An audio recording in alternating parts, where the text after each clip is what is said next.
ফসলের ক্ষেতে পানি ওঠা ও টানা বৃষ্টিতে বাজারে বেড়েছে সবজির দাম।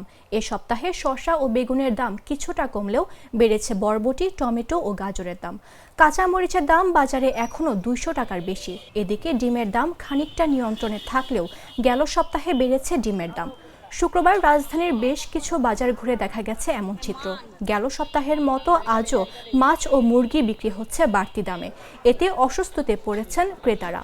ব্যবসায়ীদের দাবি, বৃষ্টিতে ক্ষেত পানিতে তলিয়ে যাওয়ায় ঊর্ধ্বমুখী নিত্যপণ্যের দাম। 70 টাকা পিস, দাম বেশি, কিনা বেশি, বেচাও বেশি। আসলে বৃষ্টি পড়তেছে ঝপঝপে, দেন না চারো সাইডে পানি, সবজি নাই গা, চারো সাইডে পানি, যে যে ফলন আবাদ করা হয়ে যায় ডুবে গেছে সব। এখন ফলন নাই, পাইব কইতে আপনার লাগে 100 কেজি, আয় 20 কেজি, তাহলে জিনিসটা দাম বাড়বো না?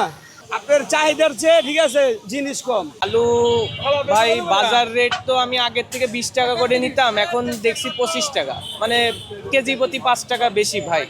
পেঁয়াজও ভাই 70 টাকা কেজি, দাম আস্তে আস্তে সব কিছুরই বাড়তি আছে। হ্যাঁ, কিছু 5 টাকা 10 টাকা হলেও বাড়তি আছে ভাই, এখন দেখা যাক কি হয়। পেঁপে 30 টাকা কেজি, কাঁচকলা 20 টাকা, আলু মিষ্টি কুমড়া 30 টাকা কেজি, গাজর 120।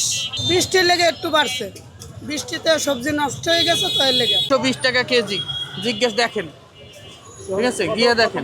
120 শশা, দাম বেশি, দেশি শশা 120। কারণ কি তা তো আমি জানি না, এরা বিক্রি করে 120 টাকা করে। বৃষ্টি কিংবা এরকম কিছু বলছে? হ্যাঁ, বৃষ্টি না এরকম কোনো কিছু বলে নাই। যে একটু বাড়তি বৃষ্টি বাদলের জন্য একটু মুরগির দাম বেশি। হ্যাঁ,